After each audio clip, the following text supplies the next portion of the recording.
Hello मेरे प्यारे भाइयों और बहनों, आज की ये वीडियो आपके लिए बहुत ही इम्पोर्टेंट होने वाली है। आज की इस वीडियो में हम बात करेंगे हिंदी के इम्पोर्टेंट एमसीक्यू क्वेश्चंस के बारे में।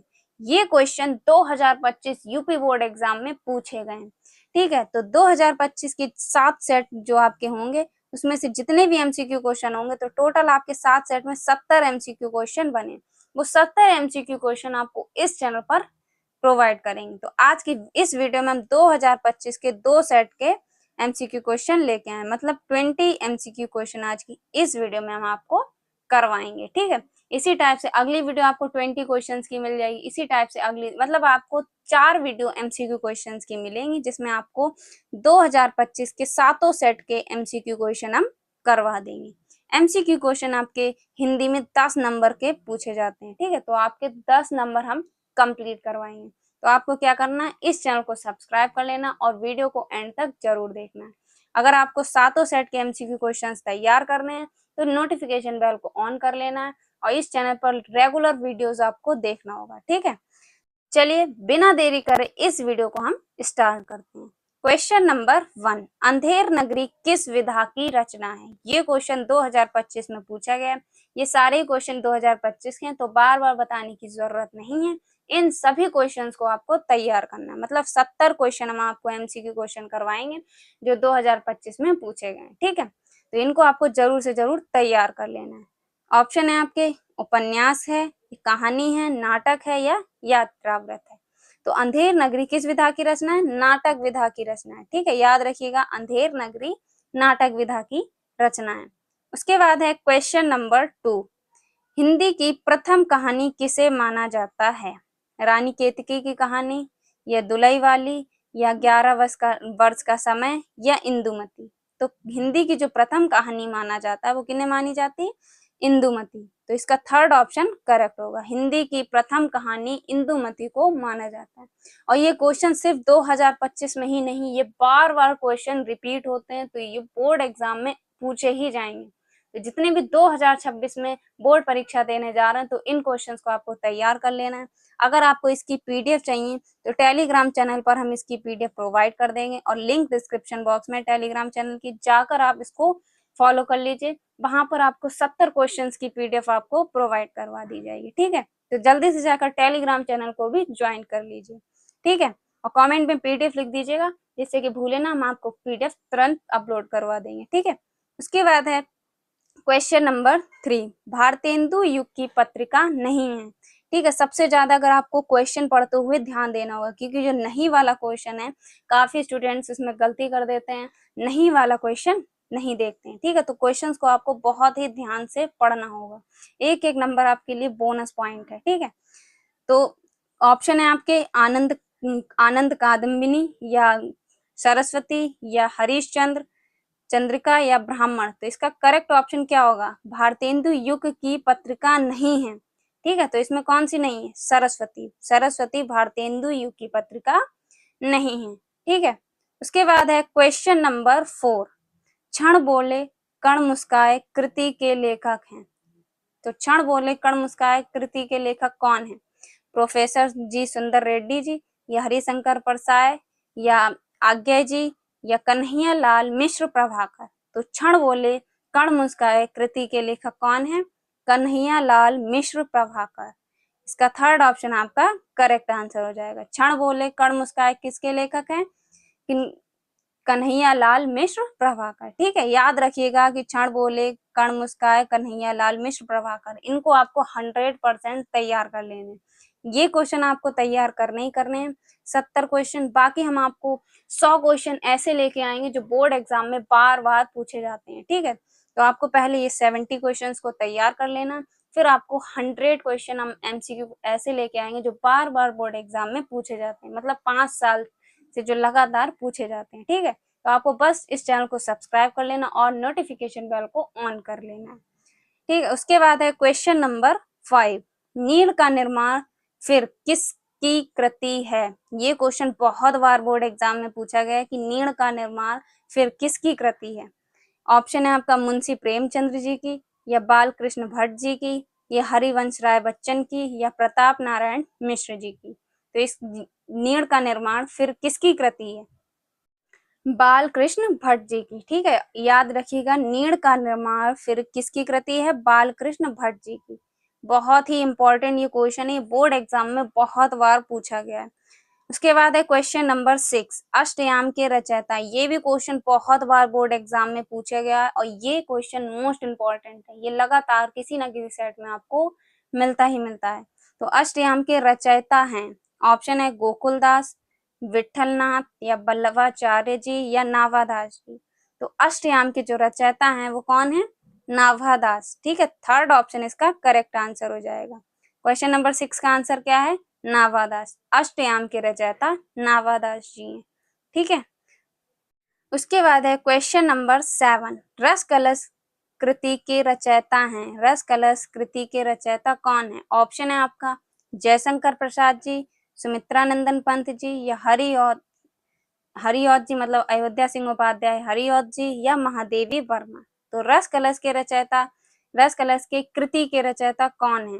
ऑप्शन है आपका अयोध्या सिंह उपाध्याय हरिऔध जी। ठीक है, रस कलश के जो कृति के रचयिता वो कौन है? अयोध्या सिंह उपाध्याय हरिऔध जी। 4 ऑप्शन इसका करेक्ट आंसर हो जाएगा। ठीक है, उसके बाद है क्वेश्चन नंबर 8, नीरजा रचना है। नीरजा किसकी रचना है? ऑप्शन है आपके भारतेंदु हरीशचंद्र जी की या मैथिली शरण गुप्त की या महादेवी वर्मा की या जयशंकर प्रसाद जी। तो इसका करेक्ट ऑप्शन हो जाएगा, जो नीरजा रचना है वो किसकी है? महादेवी वर्मा जी की। ठीक है, तो 3 ऑप्शन इसका करेक्ट हो जाएगा। नीरजा रचना किसकी है? महादेवी वर्मा जी की। ठीक है, उसके बाद है क्वेश्चन नंबर 9, साहित्य लहरी के रचयिता हैं। साहित्य लहरी के रचयिता हैं, ऑप्शन है आपका तुलसीदास जी, जगन्नाथ दास रत्नाकर या सूरदास या महादेवी वर्मा। तो साहित्य लहरी के जो रचयिता हैं वो कौन है? सूरदास जी। ठीक है, साहित्य लहरी के रचयिता कौन है? सूरदास जी। 4 ऑप्शन इसका करेक्ट आंसर हो जाएगा। ठीक है, साहित्य लहरी के रचयिता कौन है? सूरदास जी। उसके बाद है क्वेश्चन नंबर 10, परिमल के रचयिता हैं। परिमल के रचयिता कौन है? ऑप्शन है आपका जयशंकर प्रसाद जी, अज्ञय जी या सूर्यकांत त्रिपाठी निराला जी या गजानन माधव मुक्तिबोध। तो परिमल के रचयिता कौन है? गजानन माधव मुक्तिबोध। ठीक है, कौन है? गजानन माधव मुक्तिबोध जी हैं। ठीक है, तो ये आपके 10 आपके एक सेट के हैं। ठीक है, ये 10 आपके एक सेट के हैं। अब आपका दूसरा सेट स्टार्ट होगा। ठीक है, तो 20 क्वेश्चन आज की इस वीडियो में करवाएंगे, 20 आपकी अगली वीडियो आएगी, 20 आपकी अगली, मतलब टोटल आपकी 4 वीडियो में सातों सेट को हम कंप्लीट कर देंगे। ठीक है, तो इसके लिए आपको चैनल को सब्सक्राइब करते रहना होगा। ठीक है, और नोटिफिकेशन बेल को ऑन कर लीजिए, जिससे कि आपके पास नोटिफिकेशन सबसे पहले पहुंचे। और कमेंट में पीडीएफ जरूर लिख दीजिए, क्योंकि भूल जाएंगे, इससे आपको कमेंट अगर कर देंगे तो याद रहेगा, तो हम आपको तुरंत टेलीग्राम चैनल पर पीडीएफ प्रोवाइड करवा देंगे।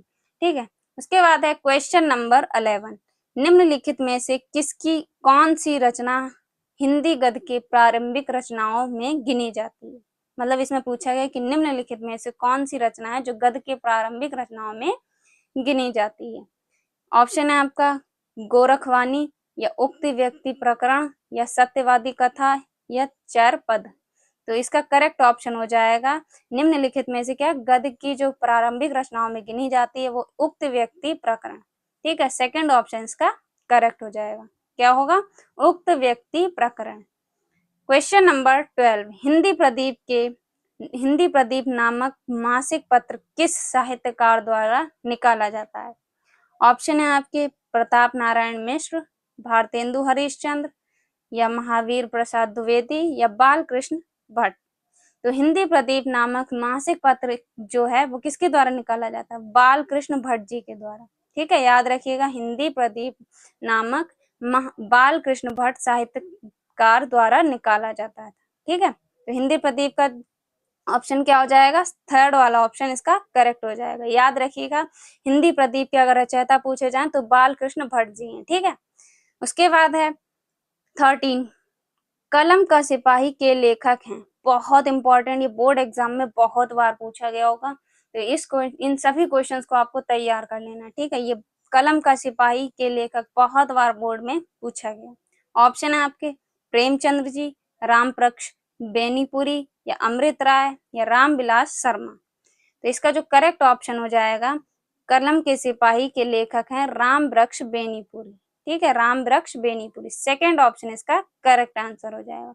कलम का सिपाही के लेखक राम वृक्ष बेनीपुरी हैं। क्वेश्चन नंबर 14, शेखर एक जीवनी रचना की विधा है। शेखर एक जीवनी किस रचना की विधा है, किस रचना की विधा है? कहानी है, उपन्यास है, जीवनी है या आत्मकथा है? तो शेखर एक जीवनी किस विधा की रचना है? उपन्यास विधा की रचना है। ठीक है, याद रखिएगा, ये भी क्वेश्चन मोस्ट इंपॉर्टेंट, इसे हम 3 स्टार देंगे क्योंकि ये बोर्ड एग्जाम में बहुत बार पूछी जाती है। तो शेखर एक जीवनी उपन्यास है। ठीक है, 3 ऑप्शन इसका करेक्ट आंसर हो जाएगा। उसके बाद है क्वेश्चन नंबर 15, निम्नलिखित में से ललित निबंधकार हैं। इसमें पूछा गया है कि निम्नलिखित में से ललित निबंधकार हैं। ऑप्शन है आपके रामचंद्र शुक्ल जी, कुबेरनाथ दास, सरदार पूर्ण सिंह या श्याम सुंदर दास। तो इसका करेक्ट आंसर हो जाएगा, निम्नलिखित में से ललित निबंधकार कौन है? सरदार पूर्ण सिंह जी। ठीक है, थर्ड ऑप्शन इसका करेक्ट हो जाएगा। ललित निबंधकार कौन है? सरदार पूर्ण सिंह। उसके बाद है क्वेश्चन नंबर 16, प्रगतिशील लेखक संघ की स्थापना कब हुई थी? जो प्रगतिशील लेखक है, संघ की स्थापना कब हुई थी? 1943 ईस्वी में, 1954 ईस्वी में, 1936 ईस्वी में, 1963 ईस्वी में। तो प्रगतिशील लेखक संघ की स्थापना लखनऊ में 1936 ईस्वी में हुई थी। ठीक है, कब हुई थी? 1936 ईस्वी में लखनऊ में हुई थी। ठीक है, तो इसका थर्ड ऑप्शन करेक्ट हो जाएगा। उसके बाद है क्वेश्चन नंबर 17, महादेवी वर्मा की रचना है। ऑप्शन है आपका धूप के धान या पल्लव या सांध्य गीत या उर्वशी। तो महादेवी वर्मा की जो रचना है वो क्या होगी? सांध्य गीत। महादेवी वर्मा की रचना क्या होगी? सांध्य गीत। ठीक है, उसके बाद है क्वेश्चन नंबर 18, अष्टछाप के कवि नहीं है। अष्टछाप के कवि नहीं है। ऑप्शन है आपके नंददास, छीत स्वामी या सूरदास या भिखारी दास। तो अष्टछाप के जो कवि नहीं है वो कौन है? इसका करेक्ट ऑप्शन हो जाएगा भिखारी दास। भिखारी दास अष्टछाप के कवि नहीं है। थर्ड ऑप्शन इसका करेक्ट आंसर हो जाएगा। ठीक है, याद रखिएगा, अष्टछाप के कवि कौन नहीं थे? भिखारी दास जी। उसके बाद है क्वेश्चन नंबर 19, तार सप्तक के प्रवर्तक हैं। इसमें पूछा गया है कि तार सप्तक के प्रवर्तक कौन है? निराला जी, दिनकर जी, पंत जी या अज्ञेय जी। तो तार सप्तक के प्रवर्तक कौन है? अज्ञेय जी। 4 ऑप्शन इसका करेक्ट आंसर हो जाएगा। ठीक है, तार सप्तक के प्रवर्तक कौन है? अज्ञेय जी। अब तार सप्तक से आपके 4 प्रकार के क्वेश्चन बनते हैं। एक तो आपसे ये पूछ लिया जाए कि तार सप्तक के प्रवर्तक कौन है। ठीक है, दूसरा आपसे पूछ लिया जाए कि तार सप्तक का प्रकाशन कब हुआ, मतलब प्रथम प्रकाशन कब हुआ। तो पहला आपका हुआ था 1943 में। ये बहुत बार पूछा गया है कि तार सप्तक का प्रकाशन कब हुआ। तो तार सप्तक का प्रथम प्रकाशन कब हुआ? 1943 में। और दूसरा अगर सप्तक पूछ लिया जाए तो दूसरा सप्तक का प्रकाशन 1991 में हुआ। तीसरा सप्तक का अगर प्रकाशन पूछ ले तो तीसरा सप्तक का प्रकाशन कब हुआ? 1959 में। तो ये चारों क्वेश्चन आपको तैयार कर लेने, ये इनसे आपसे क्वेश्चन पूछा ही जाएगा बोर्ड एग्जाम में। ठीक है, या तो आपसे प्रवर्तक पूछ लेगा, तो प्रवर्तक अज्ञेय जी हैं। प्रथम प्रकाशन कब हुआ? तो प्रथम प्रकाशन 1943 में हुआ। दूसरा कब हुआ? 1951 में। तीसरा कब हुआ? 1959 में। तो ये चारों क्वेश्चन आपको याद रखना है। एक क्वेश्चन से आपके 4 क्वेश्चन कंप्लीट होगा। तो इसमें आपके 23 क्वेश्चन आपके कंप्लीट किए हैं। ठीक है, तो तार सप्तक से क्वेश्चन बनता ही बनता है। उसके बाद है क्वेश्चन नंबर 20 और इस वीडियो का आज का लास्ट क्वेश्चन। तो क्वेश्चन नंबर 20 है, सूफी काव्य धारा के कवि हैं। ऑप्शन है आपका रस खान, रहीम या नानक या जयसी। तो सूफी काव्य धारा के जो कवि हैं वो कौन है? जयसी। ठीक है, तो 3 वाला ऑप्शन इसका करेक्ट हो जाएगा। सूफी काव्य धारा के कवि कौन है? जयसी जी। ठीक है, तो ये थे आज के टॉप 20 एमसीक्यू क्वेश्चन जो कि 2025 में यूपी बोर्ड एग्जाम में पूछे गए। तो आज के 2 सेट आपके कंप्लीट हुए, जिसमें से हमने आपको 2 सेट के 20 क्वेश्चंस आपको करवाए। अगली वीडियो में आपको 20 क्वेश्चन और करवाएंगे। इसी टाइप से आपको 4 वीडियोस मिलेंगी जिसमें आपको सारे 70 क्वेश्चंस आपको कंप्लीट करवा देंगे। 2025 में सातों सेट के एमसीक्यू क्वेश्चन आपको करवा देंगे। ठीक है, तो एक वीडियो आपकी हो गई, अब 3 वीडियो आपकी और आएंगी जिसमें आपके बचे हुए 50 एमसीक्यू क्वेश्चंस को कंप्लीट करवाएंगे। ठीक है, तो ये वीडियो आपको कैसी लगी एक बार कमेंट बॉक्स में बताइए। अगर आपको इसकी पीडीएफ चाहिए तो कमेंट में पीडीएफ जरूर से जरूर टाइप करें। ठीक है, बाकी अगली वीडियो आपको इम्पोर्टेंट मिलने वाली है, तो इसके लिए आपको नोटिफिकेशन बेल को ऑन कर लेना और इस वीडियो को अपने फ्रेंड के साथ शेयर करना। और इस क्वेश्चंस को जरूर से जरूर आपको तैयार कर लेना, ये बोर्ड एग्जाम 2026 के लिए बहुत ही इम्पोर्टेंट है। 10 नंबर आपके करने वाली है पक्की। ठीक है, तो आप आराम से अगर 95 प्लस स्कोर करना चाहते हैं तो इस चैनल को सब्सक्राइब कर लीजिए, क्योंकि हिंदी सब्जेक्ट में आप बहुत ही आसानी से 95 प्लस स्कोर कर पाएंगे। ठीक है, मेरे भी हिंदी में 96 नंबर थे 12th में। ठीक है, तो आप भी आराम से 95 प्लस हिंदी में स्कोर कर पाएंगे। ठीक है, तो ये वीडियो आपको कैसे लगे कमेंट बॉक्स में बताइए। मिलते हैं आपसे एक और अगली इंपॉर्टेंट वीडियो के साथ, तब तक के लिए जय हिंद, जय भारत।